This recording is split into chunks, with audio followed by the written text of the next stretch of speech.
exploring roots using permutations and patterns. Paul and Catherine are considering the following problem. Find the number of roots from A to B if the roots must always move closer to B.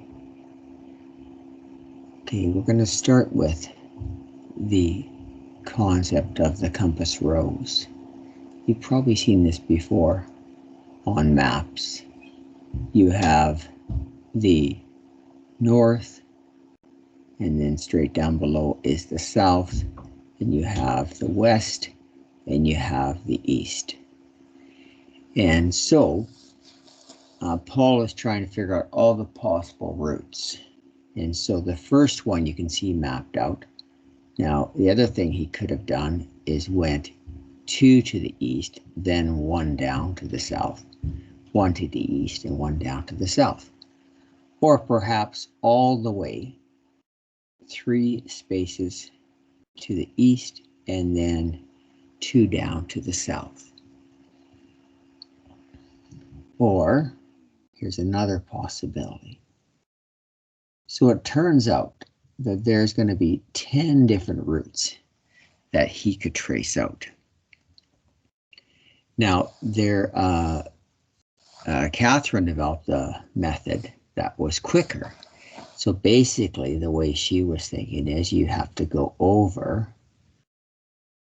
3 to the east and 2 down to the south, and the actual order doesn't matter. And so her method is permutations with repetitions. So basically, if you think of it as a word, E, E, E, S, S, and you want to arrange this in any orders, but there is repetitions. So you would have 5 factorial because there's 5 letters. And then for the 3 E's, it's divided by 3 factorial, and we'll put E, E, E, just as a note here. And then also in the denominator, you have 2 factorial for the S and the S. And so 5 factorial divided by 3 factorial times 2 factorial in the denominator comes to 10 possible roots.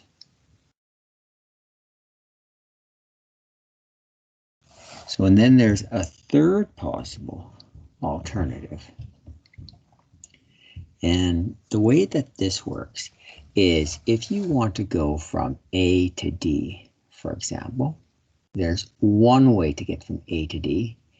If you want to go from A to C, there's one way. Actually, going from A to E is also just one way. And back on the other side, to go from A to G, there's only one way to get there. And even to go to the very corner, there's one way to get there from A. Now, then when you're going to get to a point like F, so basically you could go from A to D and then to F, or you could go the other way. You could go A to C and then to F. So you can see there's 2 ways to get there. But the short way of doing this is just add across the diagonal. 1 plus 1 is 2. So likewise, if you want to go to I, you would just add across the diagonal between F and G and get, there would be 3 ways. You can see that done on the other side. So to get to H, you add it across the diagonal. Get 3 ways. And then if you want to get to a point lower down, like this point here, for example, 3 plus 3 is 6 on the other side. 3 plus 1 is 4. And finally, adding across, 6 plus 4 is 10. So that's another way of finding all 10 roots.